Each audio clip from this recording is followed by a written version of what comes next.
and welcome back to Sticks and Strings. I'm Naomi. I'm Beth. I'm Eve. And I'm back from Boston. I had a good trip. It was so cold. It was so cold. And I wore my nice quilted jacket, and it was not warm enough. But that's okay. It just was so windy. But it was fun, and I got to wear it. Here's a picture of me wearing it in Boston. Was Mark wearing nothing? No, he brought, we all brought layers, but even then it wasn't enough. Like, because none of us brought an actual coat, because we're like, we're stupid. We don't want to be stupid Arizonans in Boston with a big coat. Up, yeah. But then we're walking around and everyone has their big coats on. And we're like, yeah. Well, I remember when I went in March for your recital. Yeah. And it was freezing. They were still in the shadowy places. There was still snow, and when we went to the Constitution, it was blowing, freezing, cold. We went to the Constitution. Wind. Oh, I don't have my coin. Oh, yes, I do. I'll get it in a minute. But we went to the Constitution, and they have ship's coins. Did you know that? And I bought one. I'll get it in a minute. But yeah. So exciting news! Right when I came back, right. We got this? We got it on. I picked them up on Thursday. Yeah. We got a present from one of our viewers. Yay. Aren't they cute? Aren't they cute? I got a bunny with eggs, an Easter, Easter bunny. And you got an Easter basket with bunnies and a carrot. Mm-hmm. I got a dog. A doggy. So mine is good all year round. No, but this is great. This is so nice. One of our viewers sent this. Her name is Yolanda. Thank you, Yolanda. Yes. And also, she made these little. And her grandson. I think so. I think it's her grandson. We read the letters. I promise. Here, this is. That doesn't, yeah. We read the letters. I promise. These are so. I thought you said it was her grandson. Yeah. I think it's. I think yeah. Makes his own. This is called. Josiah's Baked Goods. Look them up, because I tried this biscochito and it was awesome. I think so good. It's only in New Mexico. Yeah. But for those of you who live in New Mexico, she said. I have to tell Vicky to go look for these. Yeah, I think she says he sells them like from Las Lunas to Rio Doso. So that area. Will he ship? Huh? Will he ship? I do not know. Well. I'm going to find out, because I bet once my husband tastes this, he's going to want more. So these... And then Rice Krispie Treats. Which might be my video snack today. And a little snack. A little loaf of cake. Like little I don't know what it is. Didn't say what it was. It's okay. It's cake. So that's really sweet. The person that makes these has autism. Yeah. And he just started baking a year ago. Wow. Nice. And these are absolutely fantastic. Yeah. Yummy. I'm moving this out of my way. So, can we put yours over here? Please. Yeah. Okay. Because I don't want anything to happen to it. I might eat my... Oh, she also sent a few other little... she sent me some needles. And then this little bag of, there's... beads and glue. and pinking shears. Nice. I was eyeing the pinking shears at Joann's going, oh my God, I cannot spend that much money right now. And then some come in the mail. Yeah. Oh, and there's a little charms. Yeah. That's fun. Yeah, so it's great. Thank you. Stuff to make scissor fobs or whatever out of. Thank you for that. Yes, thank you, Yolanda. Yes. Yolanda. Oh, and while we're speaking of... Oh, yeah. So I came back trip. from Boston, and Beth watched our kitties and our doggy, and Eve traipsed us back and forth to the airport. So I brought them a little gift to thank them. And also jealous because I wanted one, but I didn't get one for myself. It has a little anchor for the... Oh, I didn't even notice that. For the zipper pull. These are lobsters. They're very tiny. It's hard to see. But yeah, little red lobsters. And oh, that's cute. I didn't even see that. And it has rope. And then these, rope. They're pandas. So I love the fact that it has a zipper. Yeah. Yeah, and it has a pocket. It's nice and roomy. Yeah, it has a front pocket. Yeah. Yeah, so that's what I brought as thank you gifts for. Yes. for taking care of And Naomi's me. going to go first. And I'm going to go first. Which means I can eat my cookie. Yeah. So the only Or thing this. I did tried this. in Boston, and actually, okay, so being trapped in a hotel room is actually good for my knitting. Because those boys were...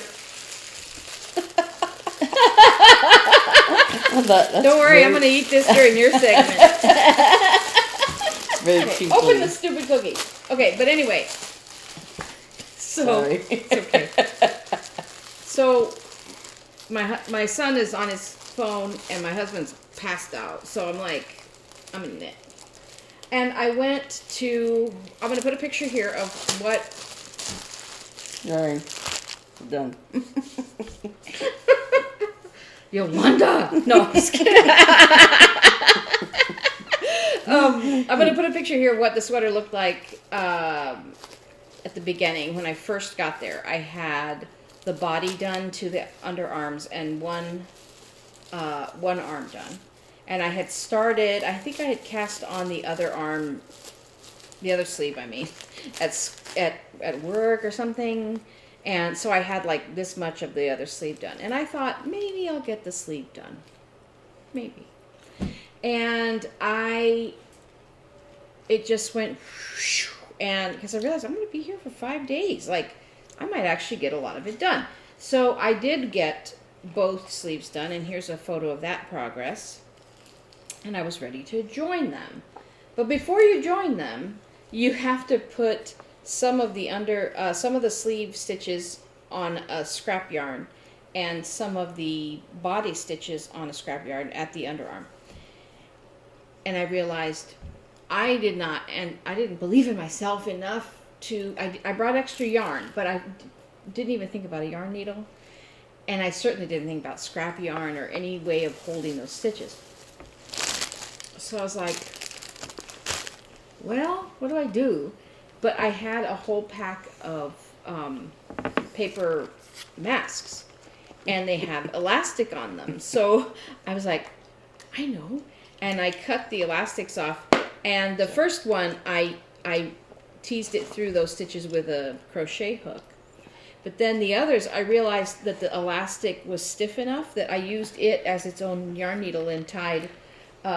So you Necessity can see, is the mother of invention. right? So you can see. So anyway, so I was able to join the sleeves. Now, so here's my little. See, here's my little underarm sleeves with elastic, but it works. And so the book says after you, sorry, I'm all tangled. After you join, let's see, this is the front. After you join the sleeves, so here's the sleeves joined on. Ta-da! And I'm working up to the neckline. And now it said, so you make decreases all along here, and I chose a decorative decrease. I think you can even see it on camera because it's a pretty plain sweater. And I thought, well, we'll do a little something in the raglan decreases here. So that's going to decrease up here to the collar, and then again in the back. And it said, don't go racing toward the neck, because when the sleeves reach 20 stitches or 21 stitches, you have to stop and put the neckline right here on the scrap yarn. So don't go racing up, think about it and keep track and everything. And I thought, I need to stop at some point. But what did I do on the airplane? And I got home and racing. And last night I realized I had gone all the way up to 12 stitches left. So you're decreasing, and so the amount of the sleeves gets smaller and smaller till you hit the neckline. So I'd gotten all the way up to 12, and I'm like, or 13, and I was like, oh, what do I do? So I thought, well, because then you hold, like, you count from the edge of the sleeve 14 stitches in on either side, and then you hold whatever's left there. So I counted 14 stitches from where I stopped when I realized I hadn't done it, and there was only like 3 stitches, and I thought, no, I'm going to be in trouble. So I had to rip back. But ripping back in between these decreases, so the way I ripped back was I have another a really long needle that is smaller. Wait, I have it here. Yeah. I have this really long that I bought for a shawl that I've decided to not make, and I'm going to make it differently. But anyway, so this is really long and it's really skinny. This was when I was home the other night. And I was like, so what I was going to do was just pick up the stitches further down and then rip the yarn back. And I tried like up in the, because it goes, the way the decreases go, you go 3 rows of plain stitches, then a decrease, 3 rows, decrease, 3 rows, decrease, and then you start every other. So I was trying to go back just a few rows in the every other row, but because those stitches come at the decrease at an angle like this, I was picking up 1 row on the back, say, and then getting the wrong row on the sleeve or whatever.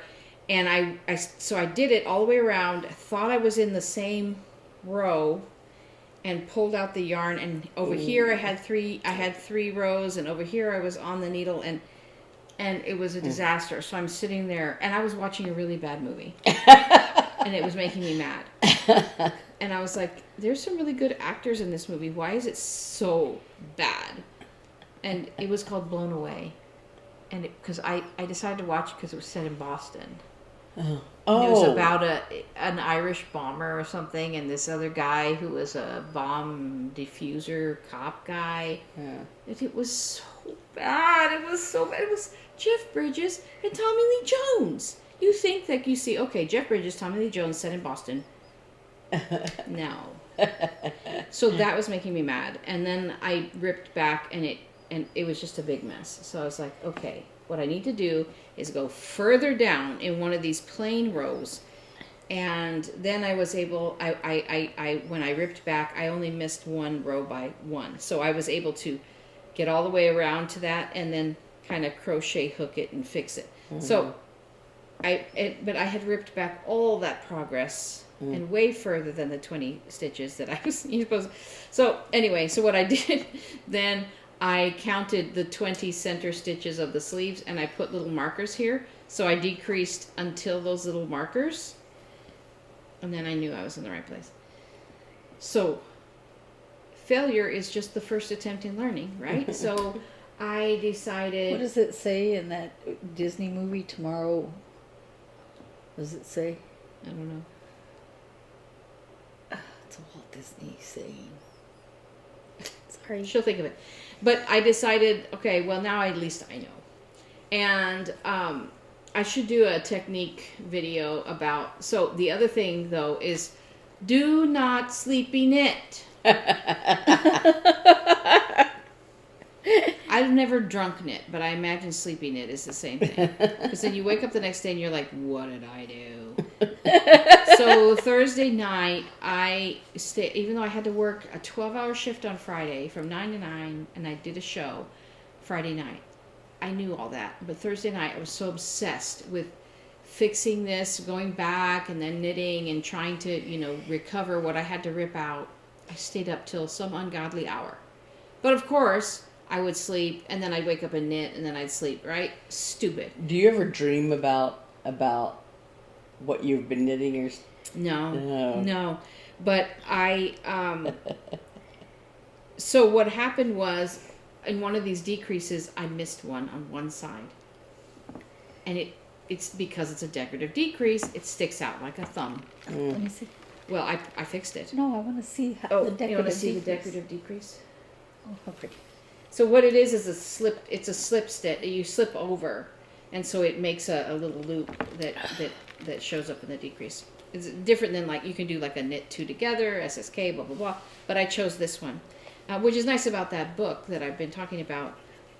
It gives you all these options, and you just decide what you want to do. So anyway, I had missed one. Now, I had missed one in the past, in the first iteration of this yoke, and I figured out how to go back, how to ladder down and actually add it in. But what happens is you wind up with some extra yarn in between the stitches, so it's very loose.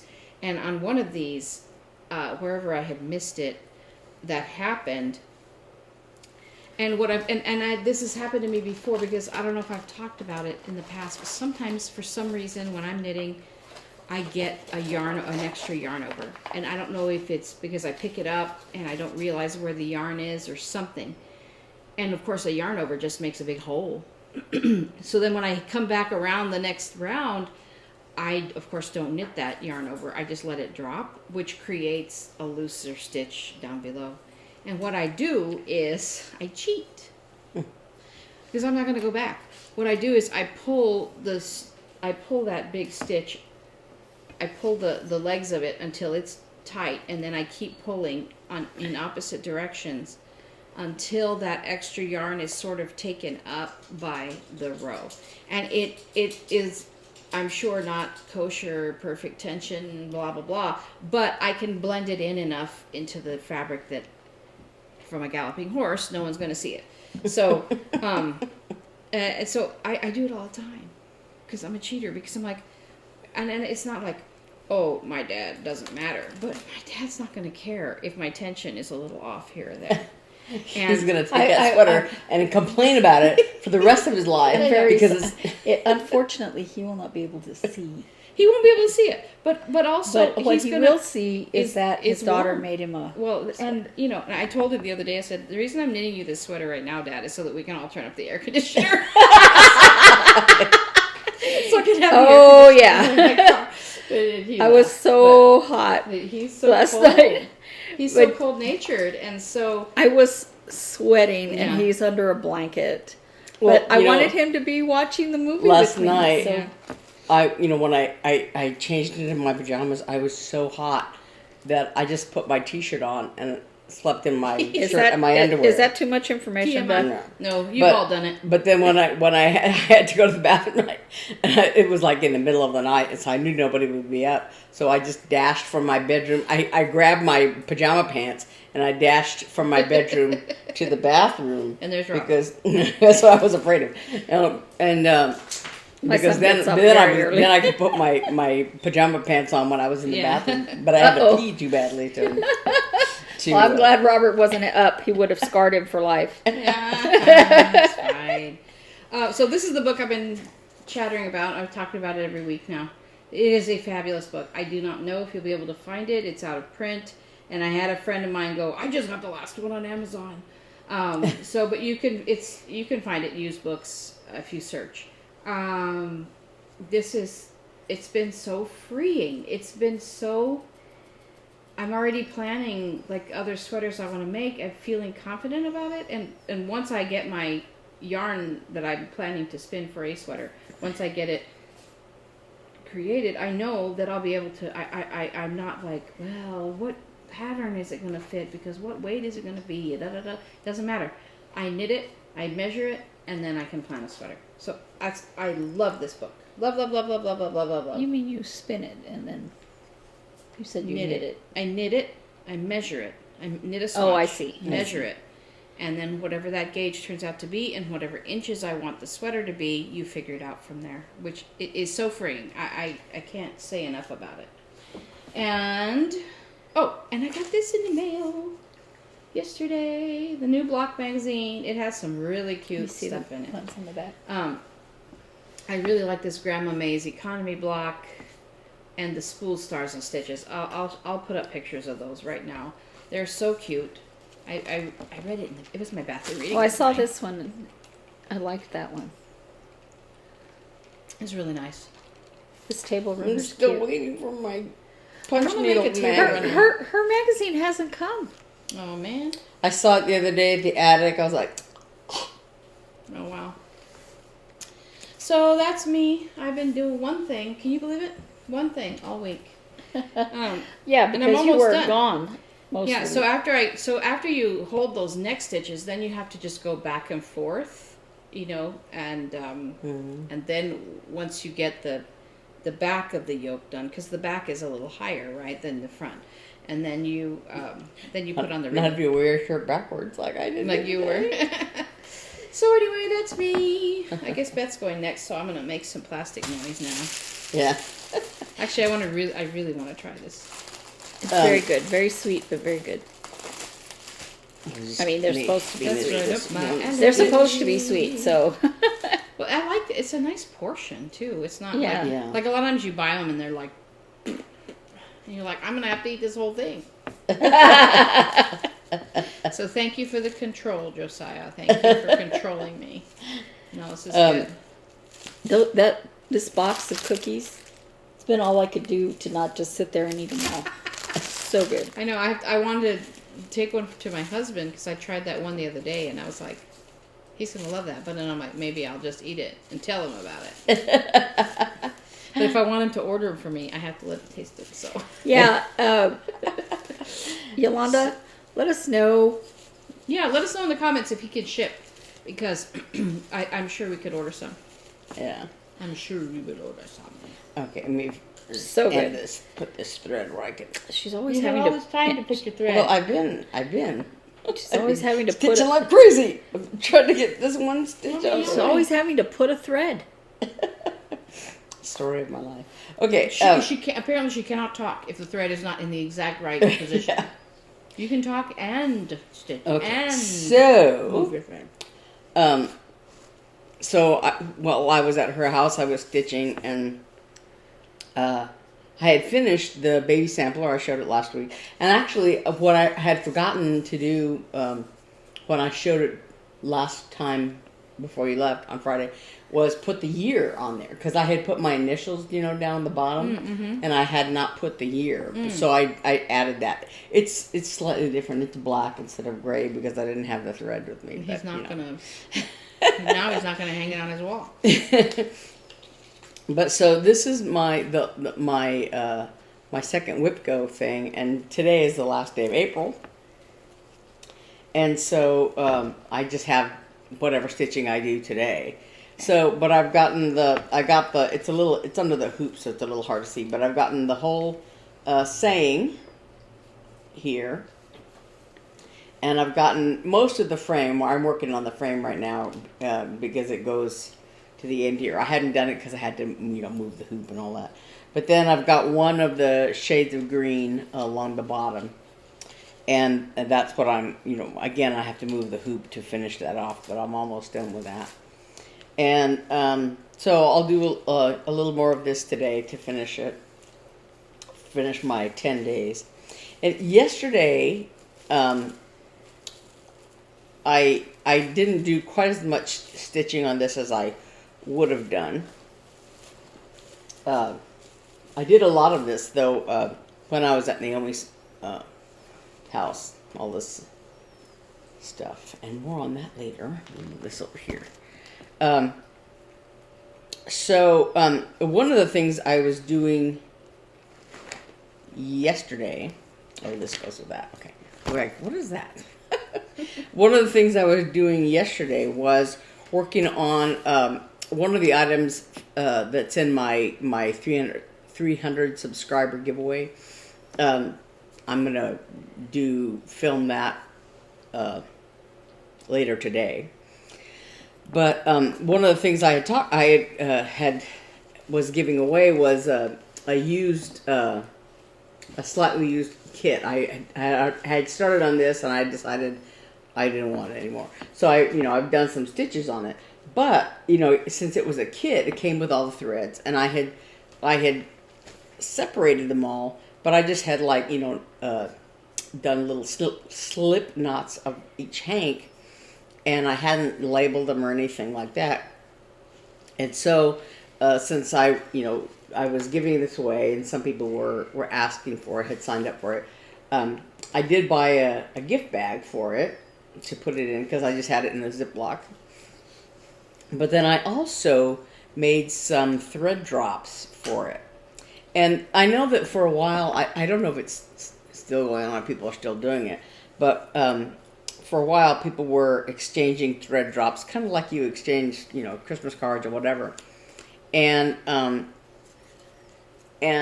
had thought about that, and I hadn't really thought it through. And I don't have the equipment to make them or whatever. But I thought, well, I want to make some kind of thread drop kind of things for the kit, just so that the threads are more organized, whatever. Because I didn't have them labeled or whatever. I just had the colors separated. So I went through and looked at them and decided which ones were which. Finally figured out. But I made these little little thread drops, out of just cardstock paper. I didn't. They're not like thick, But what I did was, this is a picture of Puck when he was a baby. I love that picture. I just love. This is my favorite picture of him. He's looking out the balcony window door of my apartment when he was tiny, and matter of fact, I have this picture on as the wallpaper on my computer, and so I had made these slightly larger ones. These are slightly smaller. And I didn't realize these were as small as they were because I was trying to make this size. But anyway, cute. But so I used some of those to make the thread drops for this little kit. So I was doing that, and I just used a hole punch. I didn't use But now I watched a couple of tutorials about making them, and I thought, I could do that. I just have to spend some money on the materials. Things. Yeah, on the materials. But that's cute. But so I made little hole punches to make the threads more. And I just, they're just labeled with the color. There's a number in there that's a kit number that doesn't correspond to DMC or whatever. But that's really neat. But yeah, so I made it a little more user friendly, and this kit comes with. So. Like I said, I have a few people signed up for this kit, so this is one of my giveaway items. And then earlier in a couple of days ago, they had called the numbers for the WIP-GO, the May WIP-GO numbers, and there's 3 this month. Number 8, number 13, and number 14. How come there's 3? Because it's Jessie Lee's birthday month, I think. Well, no, that's not why there's 3. Oh. 13 on her board and on many boards is, just like the bingo card is a free space. Yeah. But we, myself and Beth, filled it in with something. I see. Mm-hmm. And so when that came up, then she called another one because it was a free space. I see. Maybe it was her birthday when she called the numbers. She called the numbers early because it was her birthday. Oh, yeah. I see. Okay, so anyway, I knew her birthday was involved in there somewhere. So my number 8 is Tiny Modernist Western Biscornu. And I started this a bazillion years ago. And I took it, I guess it was not 2020 because that was the pandemic year. But I guess 2019? Whenever we had Stitch Shenanigans. I took it with me, and so I have it in my Biscornu bag. But my goal for this one is to finish it. I have lots of Biscornu patterns in here, but anyway, so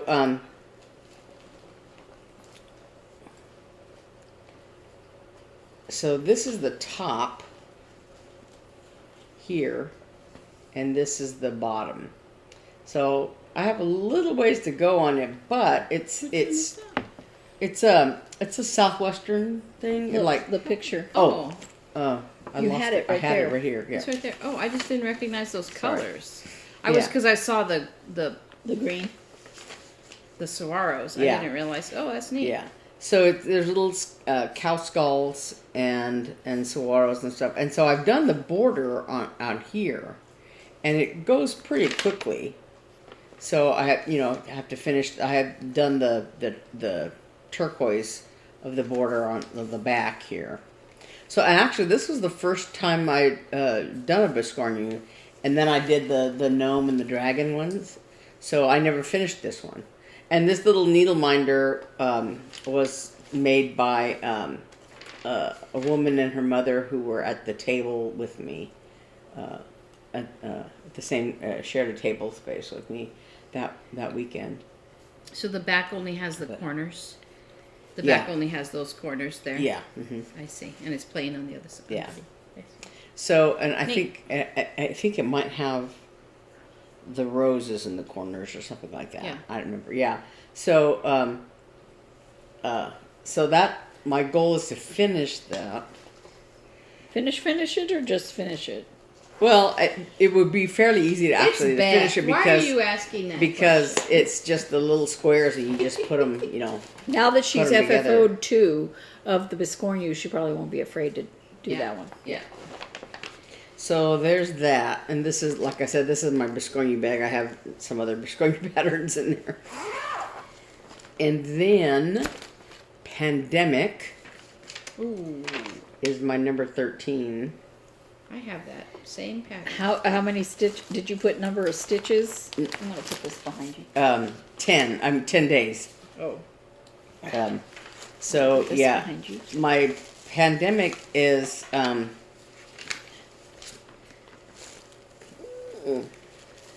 it's in this bag. My original idea for Pandemic was to do like all blue colors, like to do like this motif and this color and this motif, and to just choose a blue color.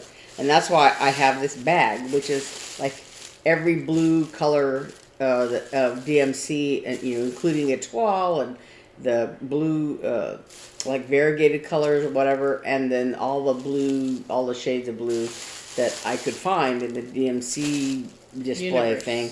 And now that I'm doing it, I'm thinking, because some things you think, well, this could be part of this, but this could be part of that. It's so confusing. So this Long Dog Sampler company, they make these beautiful things, but they're so kind of overwhelming. Yeah. So this is, I started kind of in the middle. Have you seen one finished? Yes. I saw somebody that finished one recently, and I was like, I've seen them finished on So the wall at the beautiful. attic. Yeah. That's where I fell in love with. I have 2, and I'm like, why did I get that? I will never. I have not Long the Dog only Sampler, this specific pattern. Yes, Yeah. I've seen it on Instagram. But so I started in the middle, and and I realized, oh well, maybe this should have been this some other color, and then I thought, you know what, I'm just gonna stick with this color. That's the problem I had with those adult coloring books. Yeah. So yeah. So they're like, am I using the right color? Should I use this color? Wait a minute, that blends in. Very confusing. So anyway, I have 10 days on this, so I'm hoping to make some more progress on it. Because actually, but I'm probably gonna just do the one color and just put all these blues away somewhere. No, I think you should do all different colors. I think it would be beautiful. No. Because it's too much decision. Too She many can't decisions. decide what to eat at a restaurant. She can't. She's not. I did for my Pandemic. This I'm is doing all one a bag color, that Eve made all for me. purple. This is all sailing Oceans. ships and a little ship. Yeah, because you'd really have to. Yeah. They're not really separated, and you have to. I saw somebody did one with variegated, and so they just went. I don't know which way, but that's also like I'd have to decide which way to go. Yeah. So I just did all. I know. I'm Like doing it some in people purple. started. People started in the corner, and then just and I started in the middle because I'm a crazy person. And but Me I'm making pretty good progress. But Well, good luck with it. So put this somewhere else. So hang it by its little handles. And then this old clipper ship right here is number 14. And it's one of those, handwritten patterns, hand-drawn symbols and stuff. But anyway, so this is part of, my ship series. Like the Day of Discovery was another one of my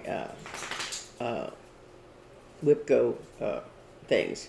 So again, my goal is 10 days on this as well. So there's that. And I had to put the needle minder on the top there to tell myself that this is the top of the pattern, because it just sails and lots of sails and more sails, and there's a lot of them on this ship.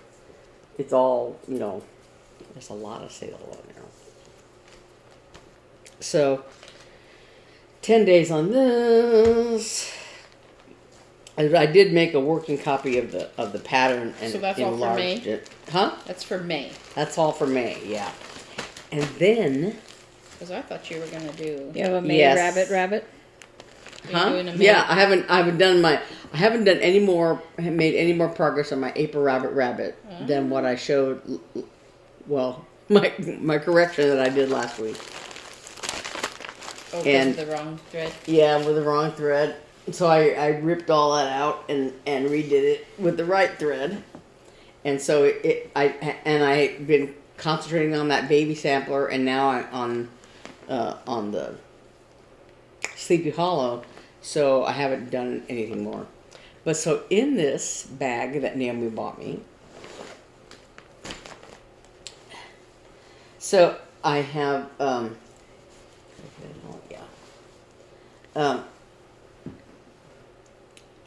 what I'm thinking about for May. I don't know how you could do more. Well, I want to use the Stephanie Schaffner method of starting new starts. When she has something like Startober or Mania or whatever, she said that what she considers a new start is basically one strand, whatever she can do with one strand or whatever. Wow. So that's what I'm thinking of. But I have to spend some time today to look at the charts and see what I need in terms of fabrics, what size, what color for the background fabrics. Because, most of them have, whatever fabric is called for, for whatever the model was stitched on. But of course, I don't usually go by that. I usually just go by what color I think will work with the threads or whatever. So, but I haven't done any floss tosses, or I haven't even done calculations about what size of fabric I need or whatever. So I looked very briefly yesterday, or Friday, I guess, I don't know. What's today? Today is Saturday. Yes. So Thursday or Friday, I looked at all of my fabric stash that I have. Excuse me, Eve, do you have scissors out Yes. handy? Yes. Here. Sorry. No, they're right here. Oh, she's got it. Sorry. Thank you. Thanks. Oh, I love They're these. very sharp. I so. love these. I have these, but I lost the sheath. But I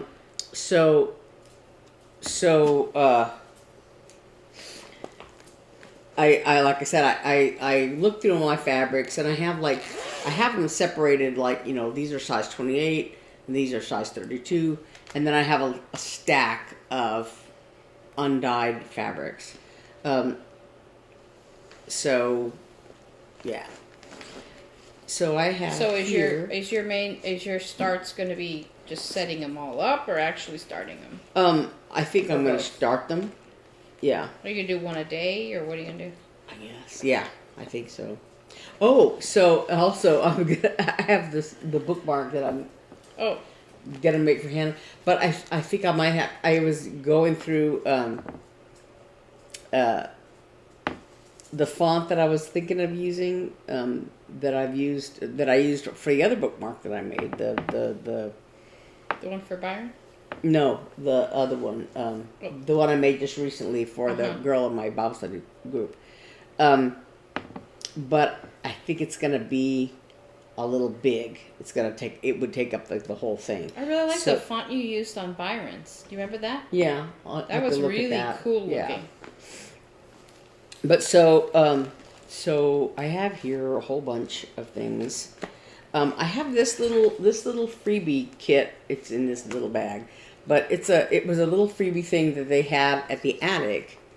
That was just it's just a tiny little pattern, but it comes with a thread and stuff, the thread and the backing fabric and all that, and a little piece of I think it's Ada or something, but it's just 22 count. It's a Hardinger, but it comes with this little pattern, and it's just to make a little pin pillow or something, just a little tiny square like this.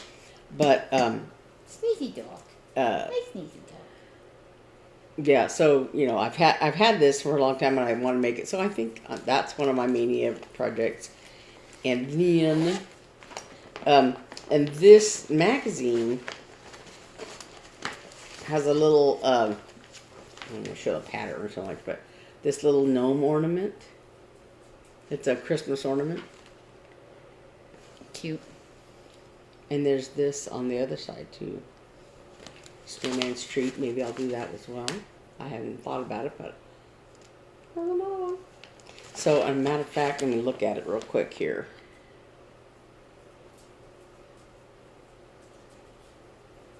Has some flosses I need to add to my list. But then, so there's a lot of these are the patterns that I just recently bought. So I want to just, you know, put in some time, get them started, whatever, so that I have a bazillion new starts. But also like there's this little mini kit that I bought because some other reason. But anyway, so I thought I might do that.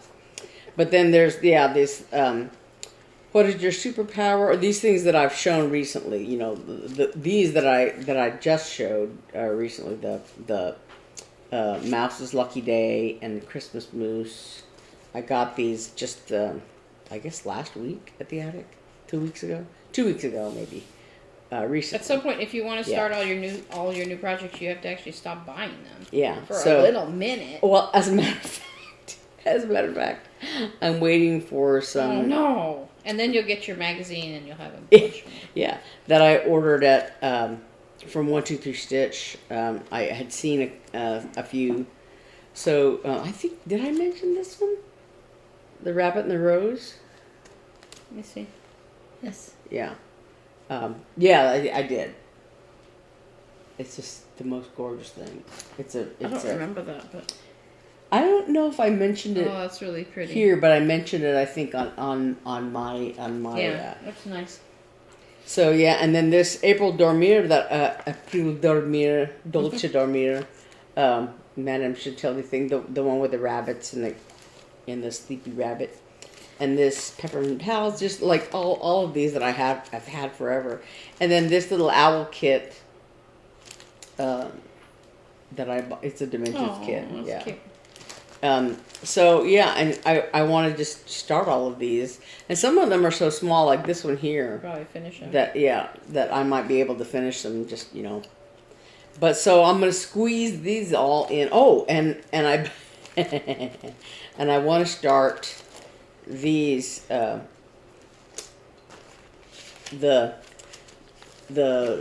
Country Cottage Needleworks A Year in the Woods, the fox and the swan and the jackrabbit, you know. And one of the ones that I just bought was the newest one of this series, the ferret. It's really cute. No. Yeah. So yeah, and then this spring, the Blue Flower and Lindy Stitch's collaboration, Spring Forest Scrapbook. It's a bunch of little smalls, so I'll probably do just one of them or something. I don't know. So anyway, I've got this whole pile of stuff in my optimistic mind. I hope you have no appointments scheduled or need to go anywhere. I know.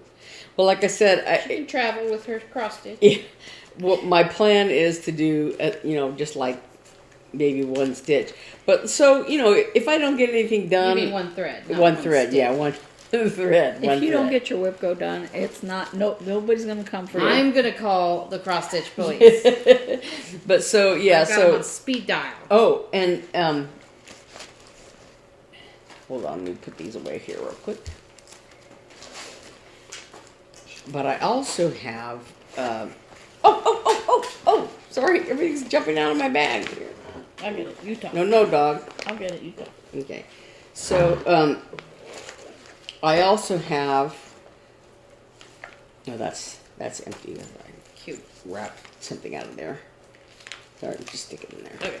Hey, dog. Move, dog. I have, this one that Eve wanted me to do for her that I've been putting off. I still don't have that. So red. I want to at least start on, yeah. You still don't have what? We'll just have to pick a different one of the threads in here that it calls for. that they haven't had it at the attic, so they're that brand of thread. Is it Gentle Arts? Yeah. Yeah, they're out of so many. Yeah.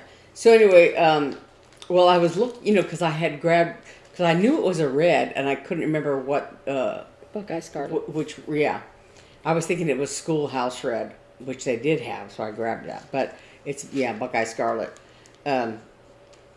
So anyway, so this is Kind and Gentle Woodland Holiday Sampler by Artful Offerings.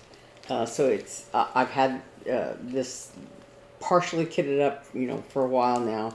I don't have fabric chosen for it, but this is amongst my things I want to start for my Mania starts to finally get going on it.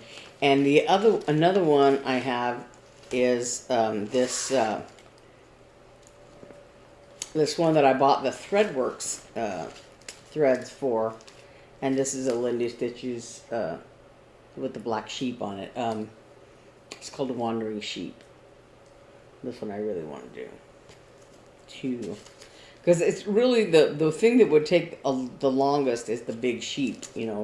It's just a solid stitching, and the rest of it is mostly just words and stuff. So that's but yeah, so that's another one of my many Mania starts. But I figured since I already have the threads for that, so I was looking at all my stuff, and I have a list of threads I want to buy. So I had to go through and see what threads I have, what threads I need, blah blah blah. So I spent a lot of the day yesterday doing all that, as well as updating my WIP-GO chart. As well as fighting with her computer. Yes, my computer is that's for That's for stories. Yeah, you have to hold your tongue in the right place to get it to work. Oh, no. Well, not the computer, but anyway. So I think that's all of my stitching plans. Is it my turn? Yeah, I think so. Wait, fighting with this zipper.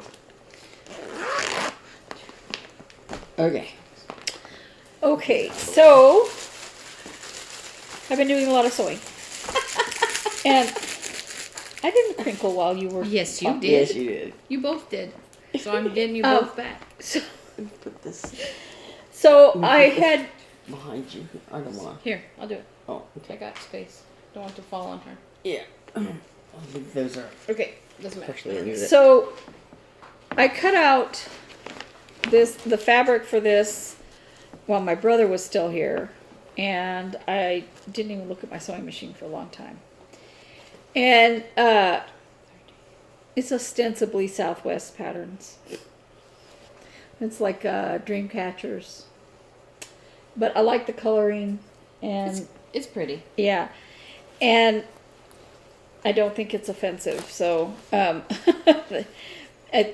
anyway,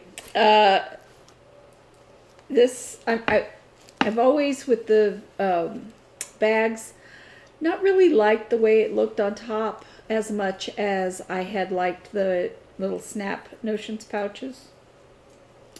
I still like those better. I still like the aesthetic better.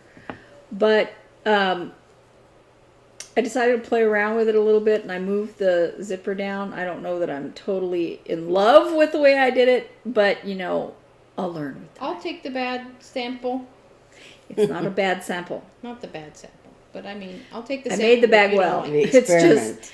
just, I made the bag well. It's just, every time you make something, you make it better next time, right? I'm saying I'll take So- the experimental sample. I like that zipper. Anyway, hopefully this will be on the Etsy shop by the time you view this video. Also, Mother's Day is coming up. So, I want to make this bag, these beautiful flowers. I'll take a picture of this so you can see, but they're beautiful with this purple fabric. Oh, that's so cute. It looks like gardening. Yeah, I love like it. that.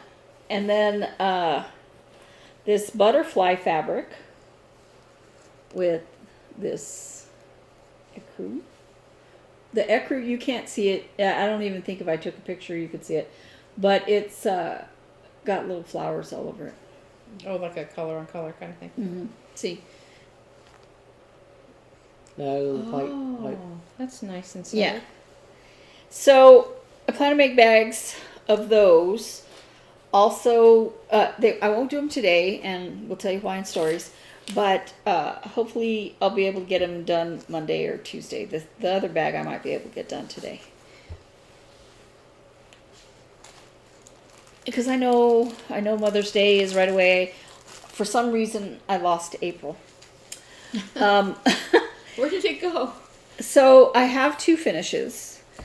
I showed this on my channel a week ago, and those of you who watched my channel, I did go through and put the back stitch that I forgot. While I was watching it, I realized I left out this little stem for the flower. I left out the French knots on the eyes. I don't think they need them, and it needs them, and It's so cute. And I left out, here's the pattern.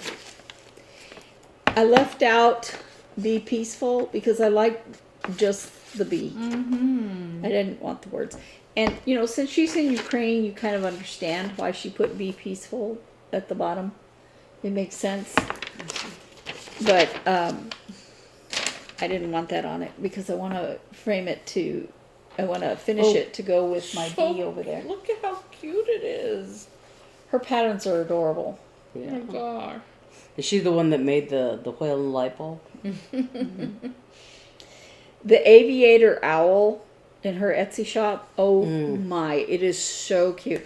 But it's advanced level. Not that I'm not advanced level. It's not that. It's advanced level, which means it would take me forever. And I'm going, I have so many projects. But I want that owl. So that is cute. so adorable. How are you gonna finish it? I'm not positive. It's so cute. I can't stand it. Those little feet. I might make it kind of like a hanging kind of thing. I don't know. I just know I want it to go with the other bees I have over there. Those. Yeah. The color is I don't know slightly why. I different, just though. envisioned like if you had cross stitched it like on a shirt or like on a denim shirt or something, it would look so cute. I love that. Isn't it adorable? Well, Love it. you can borrow the pattern. Mm-hmm. Okay, so that was my first finish. The second, I don't think I brought the picture, but it is mostly Erica Michaels' Life is Better Wolf. I changed the pattern. I put my dog's name, and then I moved the little Let me paws see here. your name. And I want to put, just a sec, Oh. I wanted to put the year here, 2022, and I started putting it in, and I just hated it. So I guess I'm not going to. I don't know. You just backstitch it. Like I little was tiny- backstitching it, but Yeah. it looked terrible. So, Oh, I see. Oh, cute. so it was supposed to say fur mom. And I've never really cared for the phrase fur babies. I understand it, but she's not my baby. She's a dog. But I love her like the Dickens, but I don't know. I've never loved it. And I didn't like the way the letters looked. They were very rounded. And before, I'll put a picture to no, I can't because it's part of the pattern. Oh, So, because she doesn't show the whole thing thing, in the- on her patterns. when the berries are made, you can't see the whole thing. The Yeah. pictures, the models. So Yeah. the letters are very rounded at the bottom of the M, and it just kind of looks like bubbles, I don't know, to me. Okay, I understand if you guys love it and everybody, has their own aesthetic. I didn't like it. So I took kind of the look of those letters. I changed it a little bit because I was making different letters, and I made them smaller. So here's her name, and it doesn't look anything like her, really, but that's okay. It's brown. When people would ask me what kind of dog she is, I always say brown. Because not even the vets can tell me. So anyway, that finish. And so I started working on the summer berries. I started working on this one with the flamingos. And when we went to the attic on Saturday, I bought this fabric. I know the clouds go a different way than what I'm doing it. But I didn't want to cut the fabric the other way. So I bought this 32 count Lugana, and it's called something. It's called I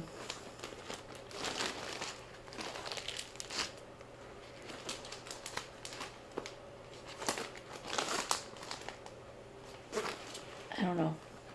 I don't have the name of the fabric. Sorry. And then I also bought, it's Stormy something, because both of them were stormy. So this one is Stormy Night.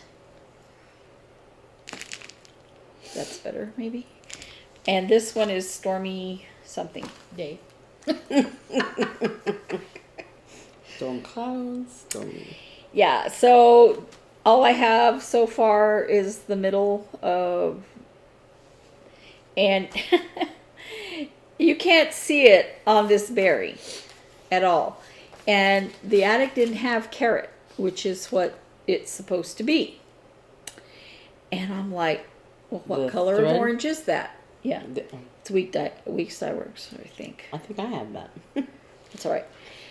So I was like, what color of orange is that? And they gave a DMC equivalent, and I couldn't find it. And I found a Weeks Dye Works orange, and I thought, well, maybe I'll use that one. The orange I found was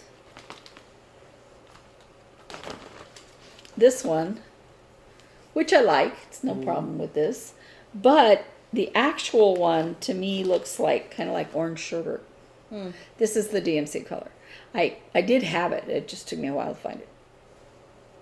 So, because it was in another project. So, I like this color a lot better. So, I'm glad I looked harder. You right? I'm fine. I just dropped my tiny little ball. Yeah. Okay. So, so I'm starting on this flamingo one. And then next, this Stormy, I was going to use that same blue that I did on the dog, but I really like this color, and I'm going to do the Going with the camper. the one with the camper. And then you're gonna give it to me. No. The one with the camper on this. And then Never hurts to ask.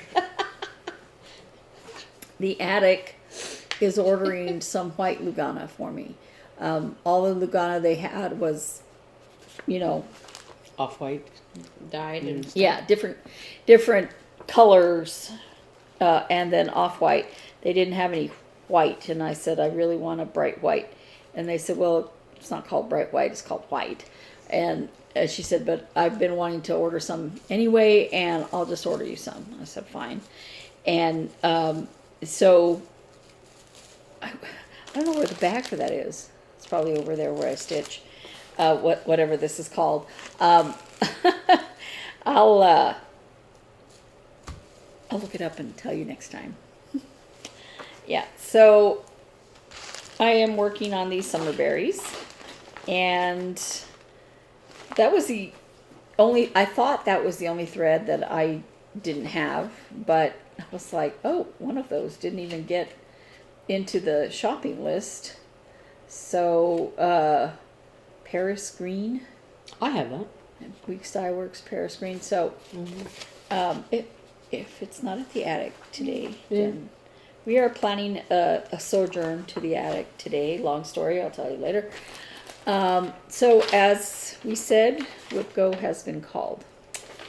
And I did do some work on the Itty Bitty Kitty Committee quilt. It is in a bag behind me. So I stopped to get it, and everybody else, we all stopped to eat some more cookie. It's Yolanda's fault. So I laid out the blocks how I wanted them to be, and there'll be a picture here. It's a bad picture because I just kind of laid them out over each other.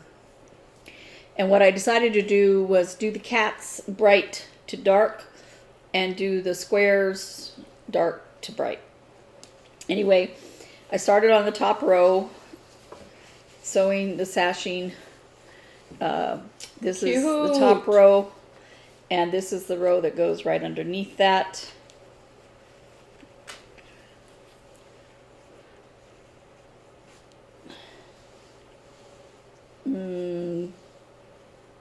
Maybe it's the other way around.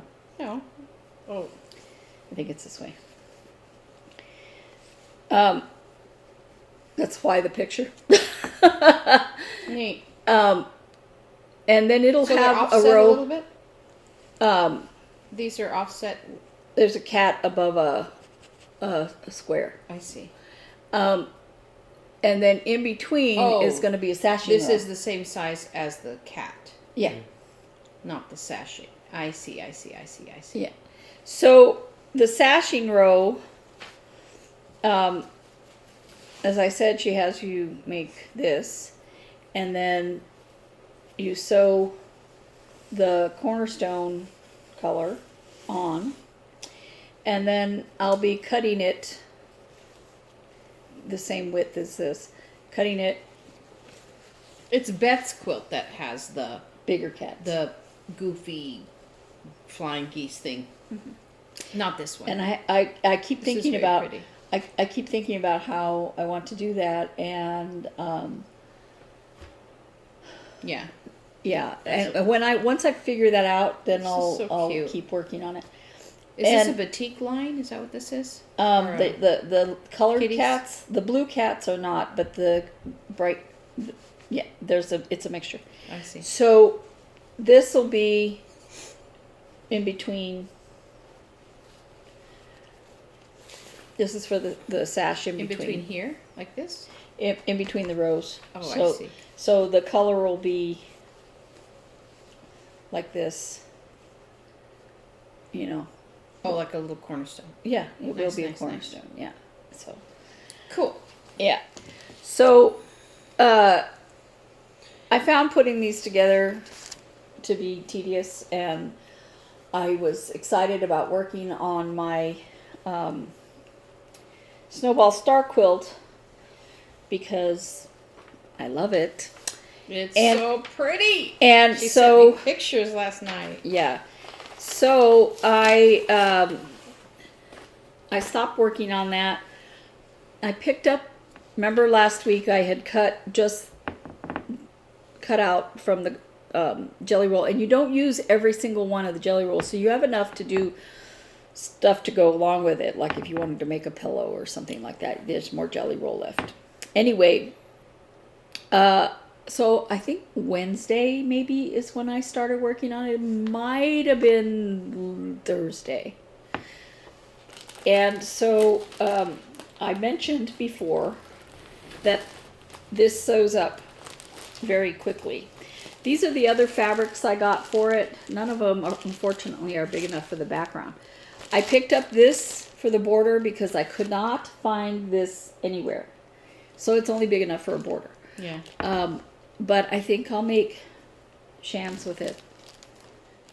So this one is a different batik, and I matched it online. So it's pretty darn close. So I think I'll make shams or something with both of these. What did you mean you don't have enough for the background? Do you mean Back. The backing. backing. Oh, on the back. Yeah, so I don't have a backing fabric for it yet, but I'm not worried about it. So I have these fabrics ready to go. Well, kind of ready. But that one with the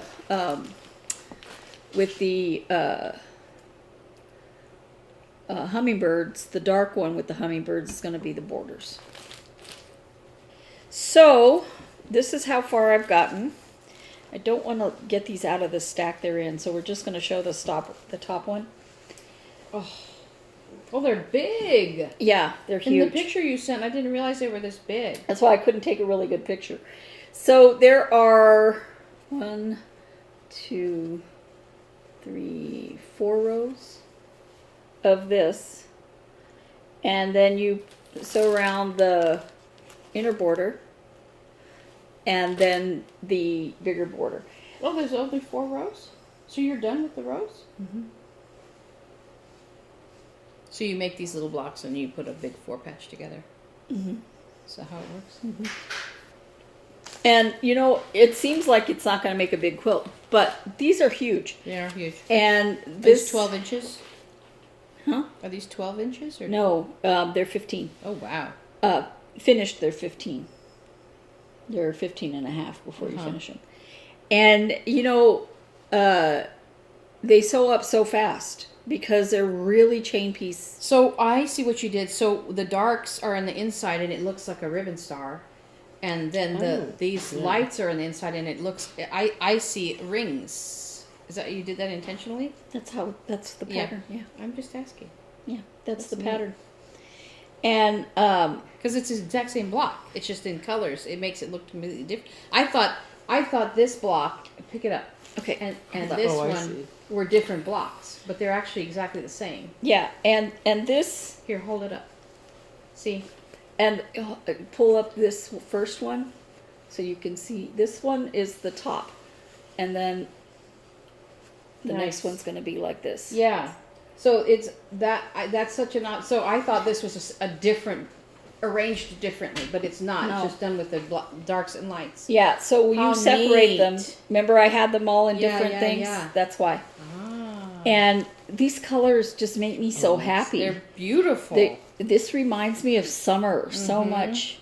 I love teals, but summer things. The for lack of a better description, Miami Vice-ish kind of thing. For those of you who remember Miami Vice. I just really love. And it was all I could do not to sew these together yesterday. It was late and I needed to feed my dad. And I was like, but I really want to put it together. But I knew that once I put it together, I was going to want to put the border around it. Said, I guess everybody has to eat, so I better stop. So the quilt size is supposed to be 60 inches by 75 inches. Oh, wow. So it's not, the outer border is 6 inches, I think. Yeah, 6-inch border. Nice. So it's a decent size quilt. I think they call that twin size, but it's huge. So it'll be plenty big on my full size bed. As I said, I don't like spiders, so I don't like things that go all the way down. You know, the other day I was still trying to think. I think it was in my room, and I didn't know if it was like a floater in my eye, or if it was an actual spider climbing up the door frame of my door. I don't want to know about it. Okay, so and going out the door and across the hall to Eve's room. It's like, well, at least not in my room. So when the numbers were called, I gave an audible groan. Because we all know that I have yet to finish the Itty Bitty Kitty Committee quilt. And for WIP-GO, I'm just putting it as quilt top done. Okay, I'm getting closer to the quilt top. I mean, with all that sashing, then I have the outer border, and that's the quilt top. So is that for May or is that for April? The quilt top done. For Itty Bitty Kitty? That was January. Oh. So let me call the police. So So then, well, it's because I was taking forever to do Robert's quilt. So then we have Beth's quilt, which is still in limbo. Beth's horrible jacket thing that I know now how I want to continue. It's just, you know, once something piss me off, it takes me a while for me to get back to it. And then this quilt that I was just showing you to the quilt top stage, which is very close to being done. That will not be done today. This is the last day of April. So I did do Strawberry Cow, which was and that I was only supposed to do 5 days on that, but you know, I finished it. So it calls for May were to quilt this. You remember this? Showed it all to you. Oh, the one that's the first quilt top you made, huh? Yeah. And I'm very happy that I'm going to be quilting this. Okay. It makes me happy because it's summer colors. It's so pretty. Because I desperately need something instead of the comforter that's there. That makes me happy. And you notice it's the same general colors as the other one. You don't vary far. Yeah. No. That's why my bag that Beth brought me is. Yeah. That I brought you. My name's Naomi. Oh, Naomi. Was it Naomi that brought? Anyway. So then the other number that was called was for Snowman Quilt. 10 days on this project. It's a kit. Oh, yeah, that was... Snow Days, so Woolies flannel. And you fussy cut these absolutely stunningly gorgeous snowman panels. Oh, yeah, I remember that. Yeah, that's so cute. And then, and look at this holly border. Will you look at that? I'm not going to throw that away. Yeah. So then Singing snowman. it comes with the backing fabric. It comes with the binding fabric. It comes with the, you know, look at all these fabrics that came in it. And it wasn't even that expensive. That's so pretty. Yeah. Comes with this beautiful fabric for the binding. So, no, the stripes are not for the binding. The stripes are for The sashing. the sashing. I guess the snowflakes are for the binding. Anyway. So, Very cute. yeah. So instead of a Stitch Mania, I will be doing a Quilt Mania. Just quilting all month long. Just quilt, quilt, quilt, quilt, quilt. And meanwhile, I also want to make project bags for the Etsy shop. And I don't know what all. Do I need a snowman quilt? Do you need a snowman quilt? Who Yes. does? Yes, I do. Okay. We had to pause. My son needed to be able to move around the house. While I was working on my Snowball Star quilt, when I was making the little cutoffs, you know, where the background fabric is, I had all these little,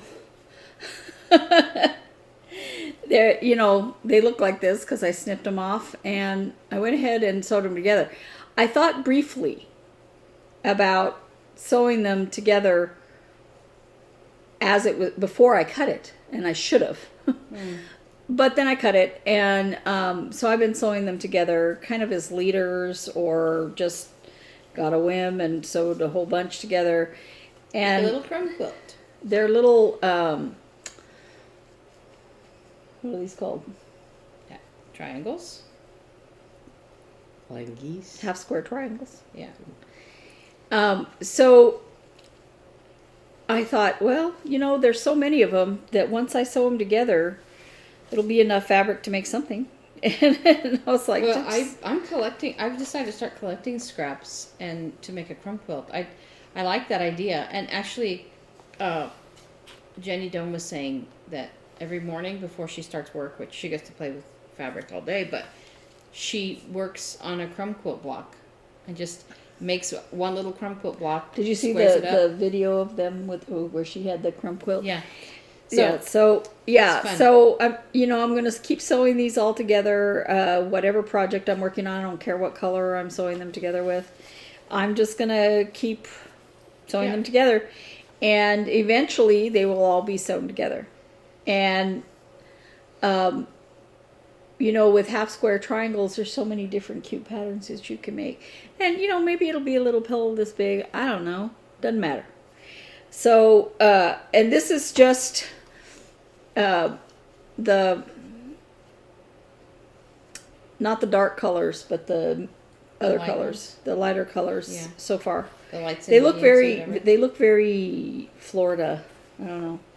They're I like them. Anyway, the third call for mine, number 13, was for 15 days to work on my own designs, because I have a whole bunch of designs. Really smart. I have a whole bunch of designs of mine that I've designed and never stitched, or stitched and I'm only halfway done. One of them is actually on the Etsy shop already, and we'll put a picture here of that. It's called The Greatest Story, and I started stitching it because I love it and I want it for myself. Yeah. But also so that I could put a picture of it stitched and finished, But it's just little... Was it the little ornaments that we... The little ornaments of... little ornaments of the Christmas story, and I designed this right before my mom passed away. And so we gave away one copy of that. It is actually made so that you can either stitch the whole thing as one panel, the way I'm going to stitch it, or as individual ornaments and make ornaments for your tree. If you wanted to do that instead of the little silver thing at the top, you would just finish it round. And anyway,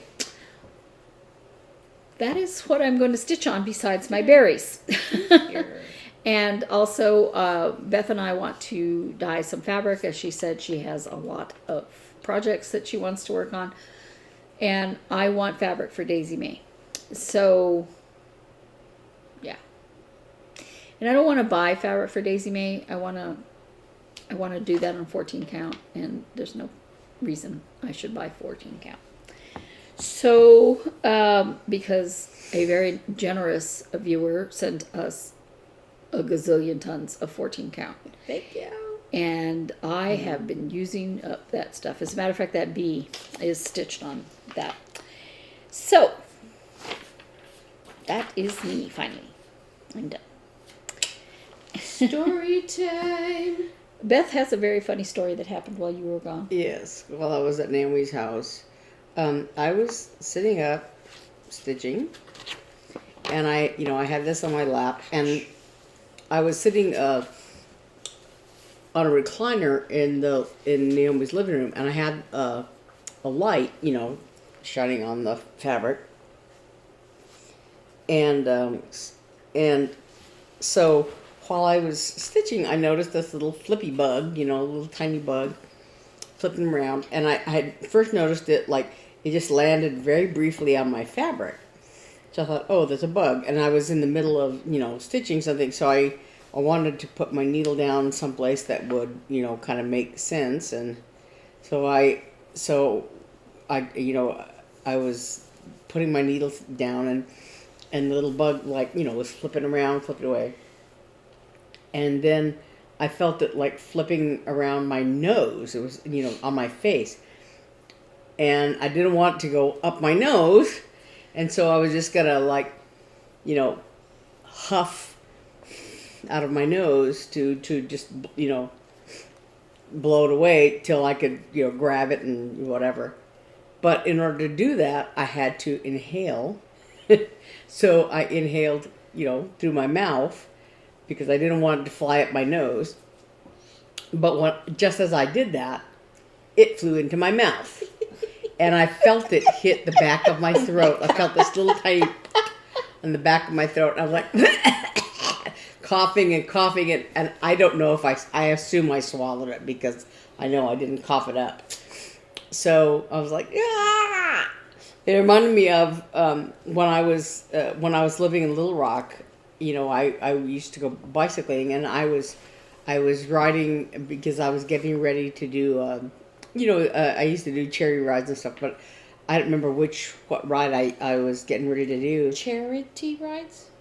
Sounded like charity. I thought you said cherry rides. Oh, I was like, what's a cherry ride? Charity. But anyway, I was riding my bike, and I used to ride a lot of times because I worked, full time. I was riding very often in the evenings, and this was in the spring or summer, and I was riding my bike in the evening, and the bugs were starting to come out, and of course I was like panting, we had my mouth open, and as I was riding, a bug flew in my mouth, and your tongue is very sensitive, that's why little babies stick things in their mouth so they can feel them better. But so I felt this bug on my tongue, and of course I spit it out right away, fortunately. But the image I always have in my head is, the old cartoons they used to play with, where they would show a bug, like a ladybug or something, wearing shoes, and little feet like this, and that's exactly the sensation. That's the image that popped into my head because I could feel each one of the little bug's feet. And so that's what I was thinking of when I swallowed that bug. I had this, I saw this video, I think it's like a TikTok or something, of this dog. And the woman's going, drop it. But it's the dog's holding his mouth closed and looking up at her like, But you can hear zzz, zzz, zzz, coming from the dog. And finally, she gets the dog to spit it out, and it's a cicada. Oh. She's like, that can't be comfortable. Drop it. So the dog finally drops it, and it's a cicada. Not harmed, of course, because they're little tanks, but it's like, oh, gross. While I was at your house also, there was a fly that got in one of the times. My house is not full of bugs, in case that's what you're thinking. Just lizards. Maybe we have a lizard. Well, at one point I was wondering, why didn't the lizard eat the bug? Exactly. Yeah. Well, that's what he was. So that's his job. That's why we wanted him to go back out, because he was up by the light outside. That's why he came in. And he's like, "Oh, maybe there's more bugs in there." Apparently, there's more bugs in my house. Well, so this fly had gotten in, and so the cats were like, boom! I would hear bang on the window. They're running around and chasing the bug. And at one point, they were like in that corner by the under the TV. So I didn't know, did they find the lizard? Yeah. I haven't seen because they were both down there, Did you see that that TikTok? I think it was Nathan. What is his last name? Fillion. Uh-huh. That a hummingbird flew into his house. Oh no! And he had it in his hand, and he's like, "Look what came in my house! I'm glad I found it before the cat did." And he's like trying to let it, go, and he took it to some water or something, and it's drinking. Aww. It's such a cute video. Oh my gosh, I love him. I don't follow him. I just happened to see it. I've done that. I've held a little hummingbird in my hand. Oh, and they got in my apartment. I saw a video. There's this definitely gay teacher, and he's not shy about it. He's not a teacher exactly, because he's always talking about helping out. And I don't remember exactly what this young person said who was on stage telling something about George Washington, that George Washington was such and such. Mm-hmm. And he's like, huh? And it was something that was not true about him. He's like, what are you talking about? Yeah. And why? And he's like, I've never read. What are you talking? And the kid was insistent. Yeah. And so finally he gets the kid to properly enunciate the word, and it had to do with his wooden teeth. And he goes, consonants, people, consonants. That's what Beth. She was saying that. I was like, we need consonants, Beth. Charity. What was I gonna say? Today, April 30th, is the 2-year anniversary of our gotcha day of our boys, our kitties. I saw in my Google Photos memories came up their tiny little kitten heads. Like this. Kitties. Yeah, exactly. So cute. But no, they're good fly catchers. So when they were very little, because we got them this time of year, right? So it's summer. And they not summer here, but it's warm. No, but I mean, the flies. So a fly would get in the house, and they were really little, and they would, they'd get it and they'd eat it. You see them down there trying to eat them when they were little, and then it became sort of. I think of it as like later in the summer, it was like cricket season. So they got a cricket. A cricket came in the house, and so of course they were like all over it, and they ate it. And I let them eat. That's what cats are for. That's what cats are for. But I kept thinking of that scene in Lord of the Rings. I think it's the Return of the King, when Gollum is talking to himself, and he about Shelob and how she's gonna love to eat the hobbits because all she gets is filthy orcs, and they don't taste very good, do they? And he goes, no. And I thought, that's how all they get is those yucky flies. And then they get this yummy cricket, like, ooh. 'Cause they don't taste very good, do they? But anyway, they were good little bug catchers, but apparently they didn't catch her. I had a bug fly in my eye the other day. Like, ugh. That's very much one. Where were we? Oh, were we at the park? Yeah, when we went for Dad's birthday, I was looking at the water, and I see right into under my glasses into my eye, and I was convinced I had a bug in my eye. When I was I couldn't find it. An amusement park in Belgium, we were sitting eating a snack or I don't know what, and there was a lot of little bees that were attracted to all of the trash cans, and they were very much like flies. And one flew in between my glasses and then stung me on my eye, on my eyelid. And I remember flinging my glasses off, and I was like, ah! Didn't you also get a bee in your glasses once? That was the bee. I thought... I said they were flying around like flies, but they were bees. I thought you got a... Oh, no, that was... Oh. We're getting a low battery warning. We got a low battery warning. Yeah, so we're going to have to wrap things up. And Naomi, so I got a bee sting on my eyelid. Okay, so she has...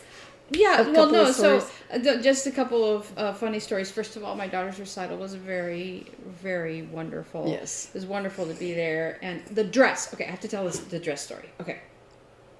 I bought the dress. Here's the dress. Picture of the dress. I bought it here in Phoenix because she didn't have opportunity to go very often, and what she saw she didn't like.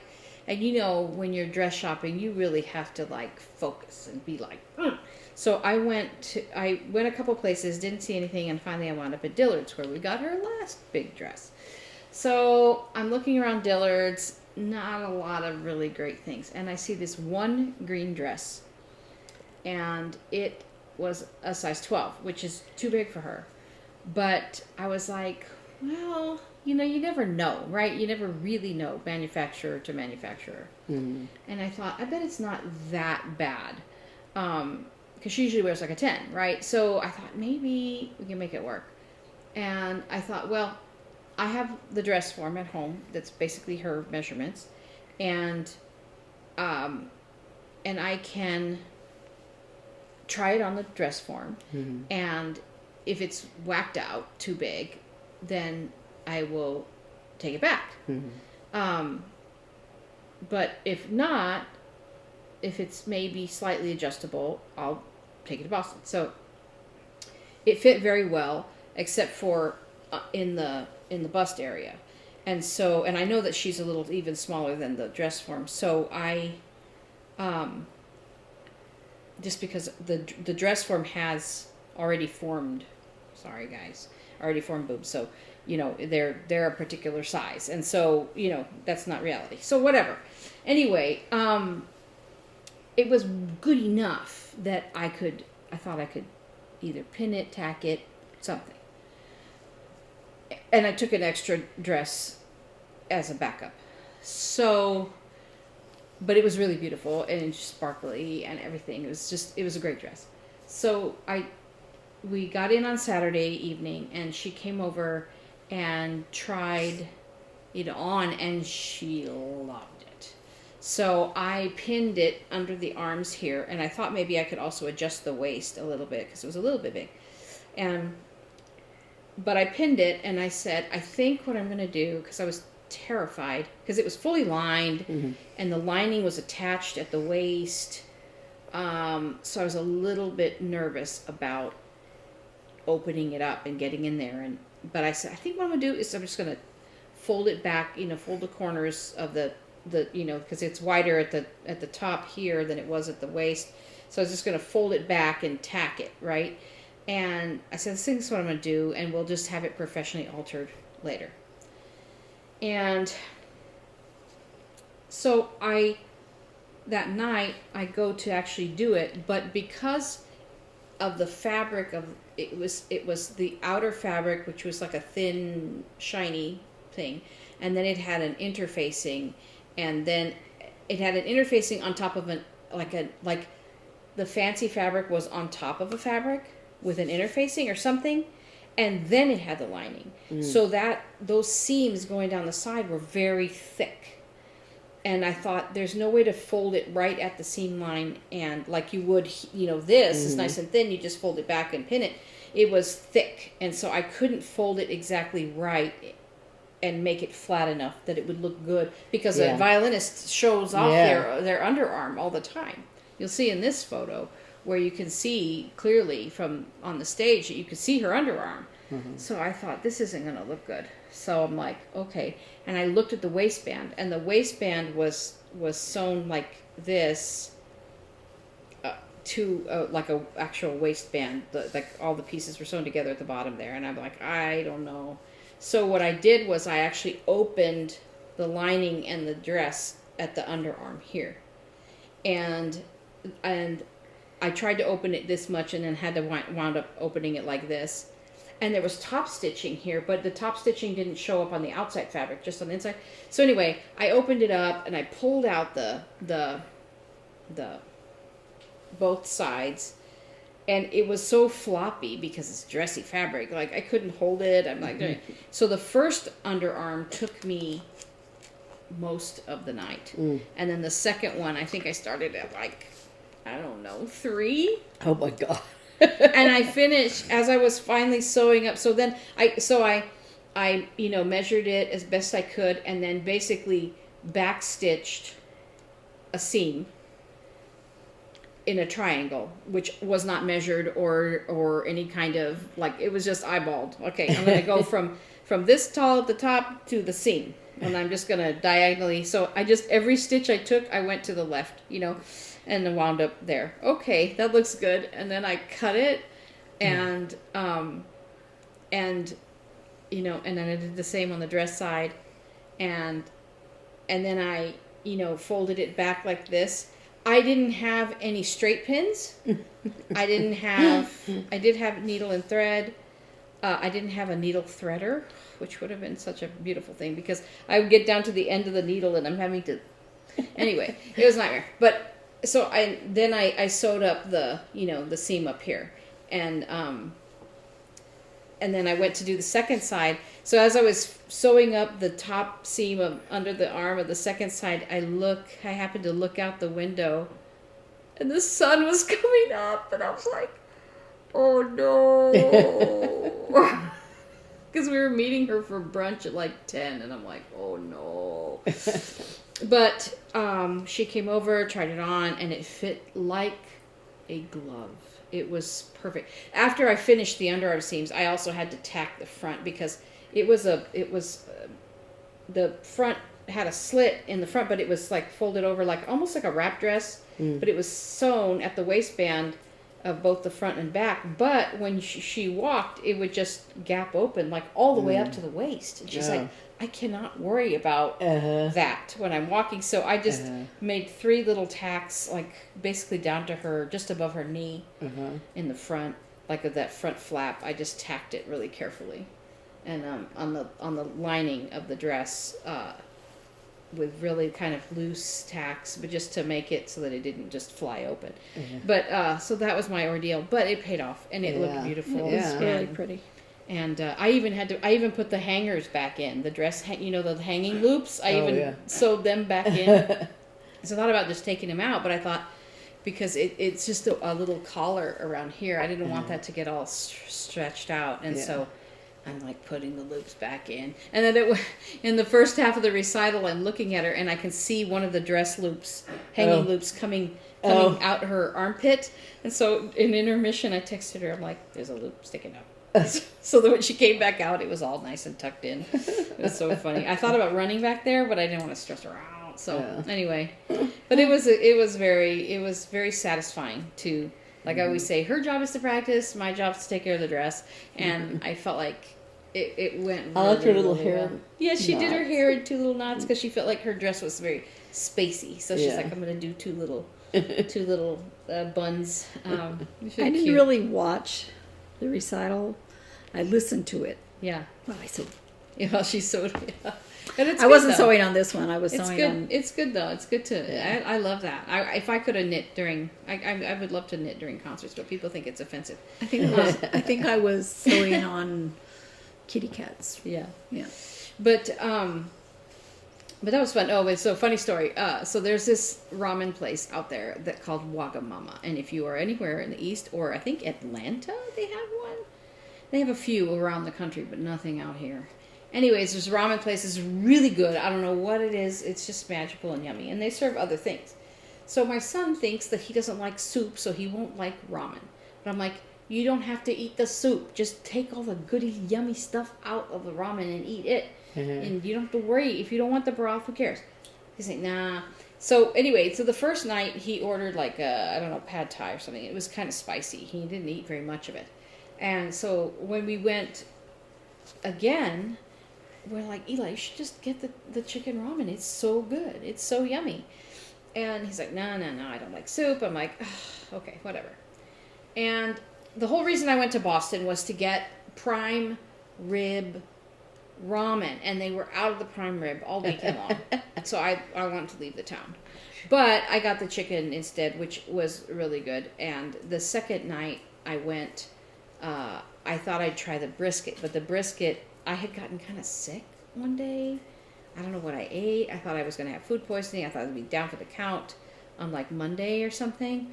So when I went Tuesday at lunch to go have ramen again, I didn't want anything spicy. But I thought the brisket wouldn't be spicy, and it was awful. And I'm not against hot and spicy food. I like it. But that day it was like, I do not want to risk this. So I kind of sent it back. And I was like, is there any way I could have the chicken ramen instead again? She's like, yeah. So I got that. So I'm eating the chicken ramen, and it's like diving down into a bowl of love. It's so good. And I don't know how they cook that chicken, but they like basically you just have slices of chicken in there, and of course the noodles and the different things. And I said, Eli, I'm just going to make you a spoon. So I put noodles and a little bit of chicken and some of the little slivered onions that they had on there, and I put it all in a spoon and I gave it to him. And this was Tuesday, right? That we were there. I think it was Tuesday lunch that we were there.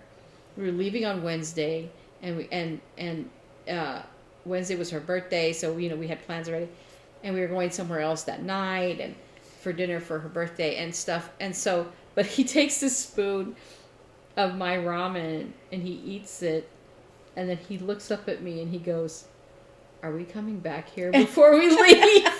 I'm like, "You dummy! Why don't you listen? Just your mom." So now somebody wants ramen, but anyway. I don't know this ramen places in Phoenix, but I haven't found one that made me as happy as Wagamama. So let me look at this. Constitution coin. So we went to see the Constitution, which is a retire. It's I guess it's not decommissioned. No, it's still active. Yeah, it's like the oldest clipper ship. It's a frigate, and the USS Constitution. And there was a sailor in the, because it was all run by Navy sailors, actual Navy members, and there was a guy down in the hold selling things. They had tote bags, and I looked at it, but it was just like a grocery bag with a little on it. I'm like, no. And then they had these, and I think they had hats they were out of the hats, and they had flags, which I'm like, maybe I should have bought a flag. But I bought this ship's coin, and Eli got one too. On one side it says USS Constitution. I'll put photos, and it has the symbol and the Navy Eagles right here. And on the other side, it's a relief of the Constitution itself and the year 1797. And it has up here a little banner that says undefeated. Mm-hmm. So it's really cool. It was really, Eli was so, because we were like, we were at school there. Hannah's been there for years. And Eli only gets to go once in a while. And so we're like, the last couple of trips we did like a duck boats tour and a trolley tour, and the walking the Freedom Trail is a bit much. And actually, this time we did walk from Newbury Street all the way to Faneuil Hall. So we went kind of along the Freedom Trail. We showed him where Paul Revere was buried, and different things like that. But we didn't make it to Paul Revere's house. But so we had thought about doing the Isabella Stewart Gardner Museum or this, the Constitution, and I'm like, I think he'll enjoy the Constitution more. Yeah. And he was so excited.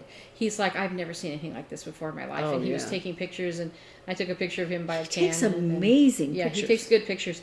And he's like, I love this. Because he was like, this reminds me of, there's a couple of games. One, an old computer game called Sid Meier's Pirates. Yes. And he loved that. Oh. And it's okay. Oh. Don't panic. Sorry. Okay. She sees the low battery warning. She's freaking out. It's my fault. I didn't get it. I didn't get charged. But he's like, it reminds me of Sid Meier's Pirates. And also, I guess there's a game called Assassin's Creed, and it takes place in different eras, and there's one called Black Flag. So he's like, that's why I feel like I'm in the video game. But he talked to the sailors and everything. And there was, I'll put up some pictures there. There was a picture, we got to see the captain's quarters, and I sent a picture of that to my daughter. She didn't go with us that day. And she's like, how much is the rent? Like, can I put my kid up in one of those rooms down there for school next year? When I was living on the Constitution, in my first, I guess I was still in my first apartment when I went out there for your recital, and because that was the year you graduated. Yeah, I didn't go to your graduation because I had a concert. But so in that apartment, I bought 4 little postcards of the Constitution. So I had them in the little cheapy frames, but I had them on the wall. So cute. It's a beautiful ship. And they said they take it out once or twice a year. Yeah, they take it out to turn it around so that it weathers evenly. And they go and do a 21-gun salute here and another salute there. And that's really neat. Not under sail. They don't sail it, but they tug load it around. I've never seen all these historic things. But I remember when we went for your recital, that kid that was doing the history of the museum, of the ship and everything, and he was saying the story of how the story of how it was how it got its name, Old Ironsides, and he said they were in this battle, blah blah blah, and he goes and they said, huzzah, she must be made of iron. Her sides are made of iron. Yeah. But he was. What was funny about it was he was just like, Yeah, very monotone. Yeah, because he had said it 3,000 times to a bunch of stupid tourists all day, every day. And there was a museum there, but we decided not to go. Yeah.